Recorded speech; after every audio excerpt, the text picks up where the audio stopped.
What's up, guys? Welcome back to my channel. It's time for another episode of Weekend Watch. This is where I let you know how movies are performing at the box office, but I also let you know what new films are coming out to theaters this coming weekend, but also on streaming so you can decide if you want to go out or if you'd rather stay in. When it was announced that James Gunn was taking over the Suicide Squad, I thought that was a match made in heaven. He knows how to take a group of weirdos and just make it work. And then we heard about it and set photos were being leaked, and we were thinking this was going in a very positive direction. And then finally the film came out. Wonderful reviews. Rotten Tomato score, extremely high. Cinema score, fantastic. Audience score, wow, amazing. Unfortunately, it did not happen at the box office on opening weekend. Barely anyone went to go and see this film.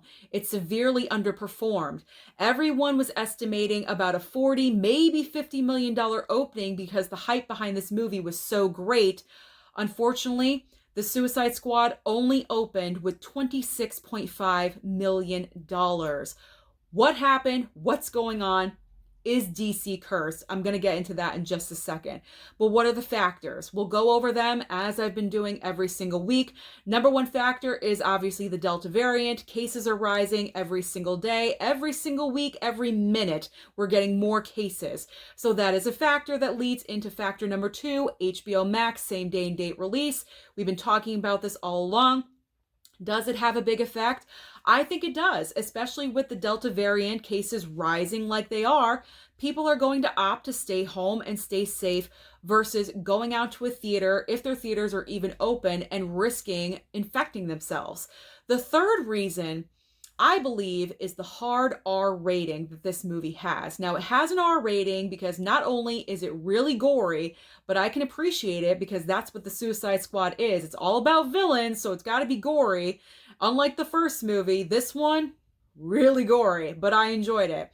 But it also has full frontal nudity. Now, not for a lot, only for a couple of seconds, but it's still there.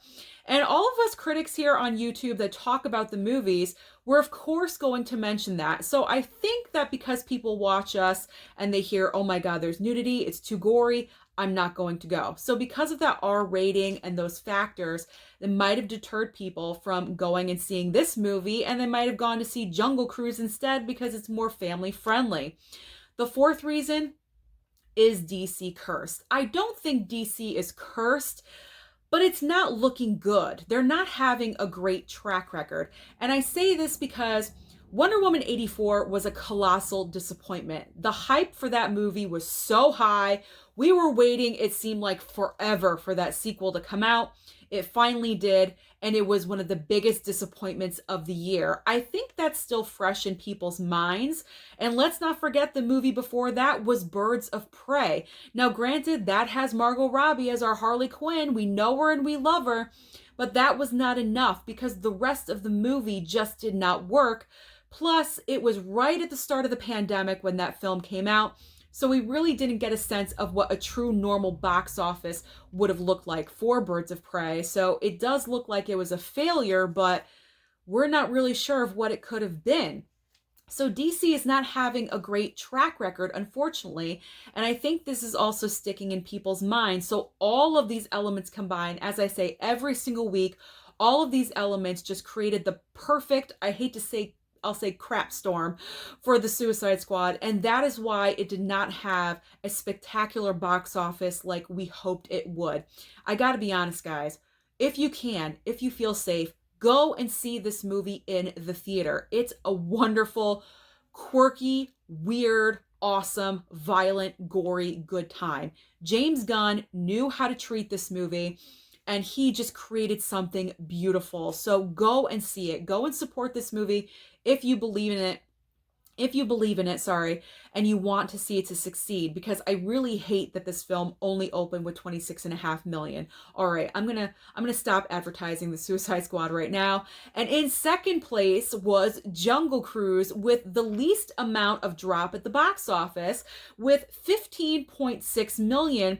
And I'm contributing this to Dwayne Johnson. As I mentioned in last week's video, he has a huge social media following. About 250 million people follow him on Instagram, and he is still advertising Jungle Cruise like crazy. So probably because of that, combined with the people not really wanting to see a hard R movie with the Suicide Squad, they went and saw Jungle Cruise instead. So they got the runoff of the people that didn't want to see the gore and the full frontal nudity. I guess good for Jungle Cruise, but bad for the Suicide Squad. In the third and fourth place, almost tied, is Old in third place with 4.1 million and Black Widow in fourth place with 4 million. I gotta give credit to Black Widow right now because it's been open for about a month now and it hasn't fallen below the fourth spot.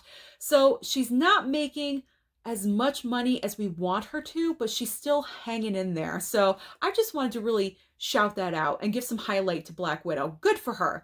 However, this coming weekend, that's all going to change because we have some competitors that are ready to fight in the box office ring for number one.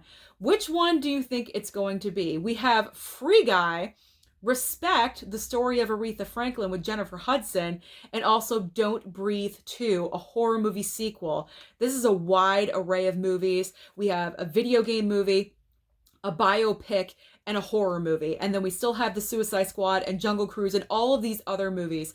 So I want to know, what do you think is going to be number one this coming weekend? I'm really curious. 1 week from today, what do you think is going to be number one? But if any of those movies are not your cup of tea by any chance, there's always streaming options. Over on Netflix, we have The Kissing Booth 3. That comes out on Wednesday. And then Friday, the movie of the week is Beckett, starring John David Washington. Over on HBO Max, we have the series premiere of The Hype. On Hulu, we have The Virtuoso with Anthony Hopkins. And then on Disney Plus, we have the series premiere of What If on Wednesday. So if you are a Marvel fan, Wednesday is the great day. So that's everything happening at the box office, but also on streaming. Let me know down below what you're going to go see this weekend. Don't forget to like and subscribe, and I'll see you next time.